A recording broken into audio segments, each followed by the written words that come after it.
Hey everybody, Trevor here from TTT Archery and TTT Strings, and today I'm going to talk to you about Endless versus Flemish. Let's get started.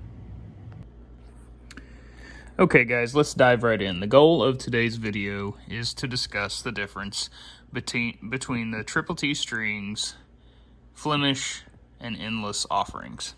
So I've had a lot of questions, a lot of comments, and I think there's a lot of misinformation out there, so I want to make sure that I kind of cover end to end the options and which option you should choose for your bow. So let's start with the obvious differences. Flemish is braided on the ends or using the Flemish twist method. The Endless is served on the ends, so there's serving and the loop is served. So primarily the difference, and this will help most of you make your decision of which one is the best for you, is going to be the length of your bow. And the reason for that is because I am going to create two different recipes.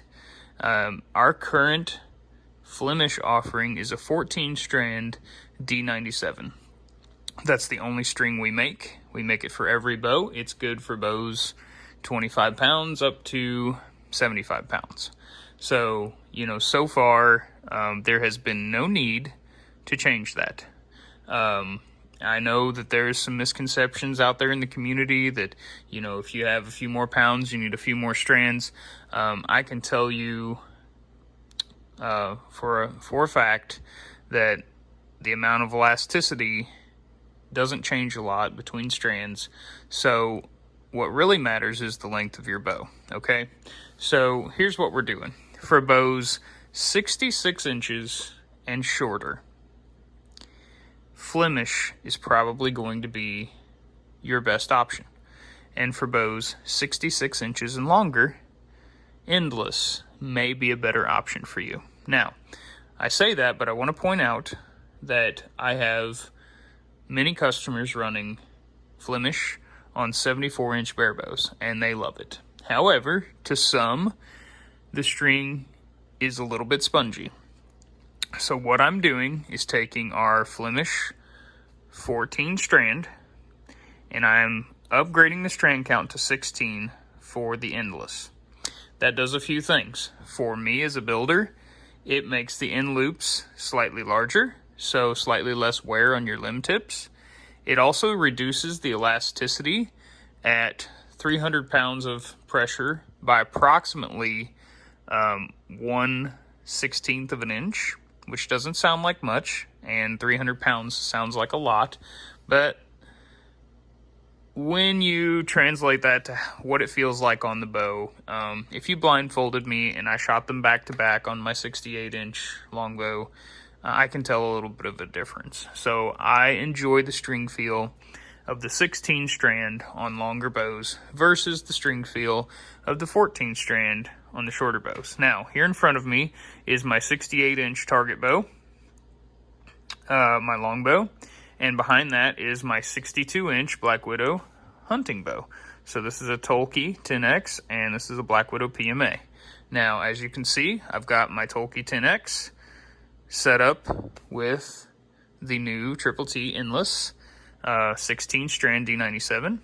I have the PMA set up with the 14-strand Flemish, and both of those bows are providing me optimal string feel with that configuration. So 66 inch is where I recommend the crossover is.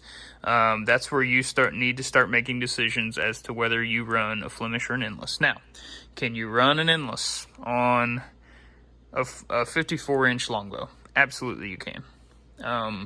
It's not going to hurt anything.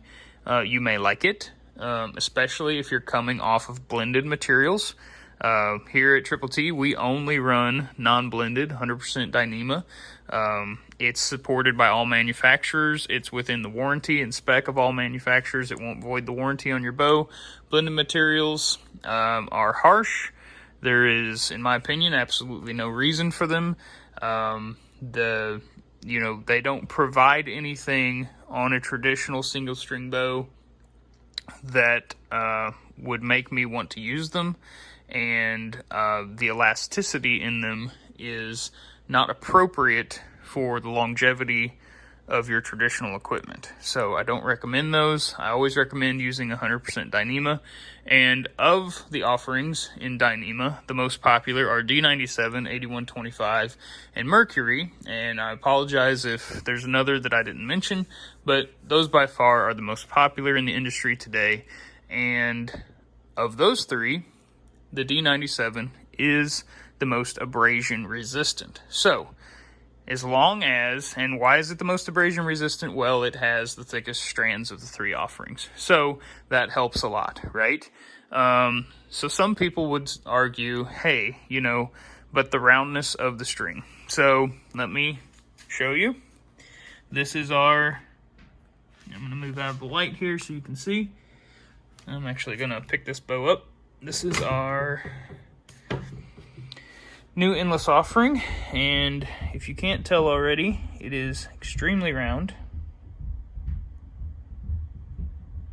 I can't imagine that you could get anything rounder than that. So we're going to continue on with the most abrasion resistant, providing you the most longevity and the most consistency and the least amount of variability by using the D97 product across our offerings.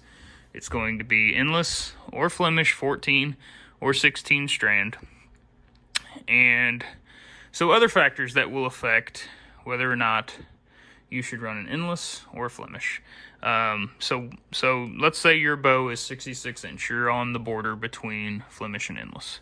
What other factors can you use to decide whether you want one or the other? Well, the other major factor is that with the Flemish, you are going to have a lot more adjustability in string length. So for example, if you're not 100% sure you're going to keep this bow, but you know that like 62 inches your length, a Flemish is good for you because it's probably going to fit your next 62 inch bow. Whereas the endless has less adjustability. I'm going to need a more specific string length, and you're just simply not going to be able to adjust it quite as much. And as you can see in the endless, there's a lower twist rate, and I'm doing that on purpose compared to the Flemish. That is by design.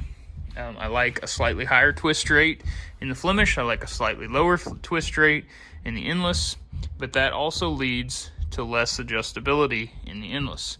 So for ILF rigs, bows such as the Tolkien or Widow here, which are very consistent from bow to bow in string length, those are all great candidates for an endless. If your bowyer hand shapes a lot of his product and may not be as consistent as these brands, then we just have to do a better job of measuring. There's a little more work on the front end, but we can get an endless to work on any bow or a Flemish to work on any bow. Again, I am making both of these models for bows 54 inches up to, even shorter. I guess there's some 48 inch bows up there, but typically most of your bows are 54 inches to 74 inches AMO. So we can make either one. You can't go wrong with either one. It just depends on if you like a little stiffer string or one with a little more elasticity. So if you've shot B55 in the past, or maybe 652, and you love that spongy feel, that spongy soft feeling, especially if you have a shorter bow, you want to go with the Flemish because it's going to provide you a little more elasticity, a little better string feel. If you're coming off of like X99 or some of these other blended materials, 452 especially, that's basically like running steel cable, and you love that stiff string feel, then jumping up to our endless offering, especially if you have a longer bow, 66 or longer. So some of you guys that are running those CDWF 29s, running those 74, 72 inch bow lengths, I'm cutting a lot of elasticity out of this string by adding 2 more strands. Like I said, on your bow, it may be as much as 1/8 of an inch at full draw, loss in elasticity. So that's going to give you the string feel you want, and possibly a little more speed because you're going to pull on that limb a little harder, okay? So keep that in mind, and If you guys have any questions about the two offerings and which one's right for you, feel free to message on our Facebook page, facebook.com/TTT Strings, or you can reach out to me directly, Facebook Messenger, or email bowhuntmaster@yahoo.com. Okay? Thanks for your time, and have a great day.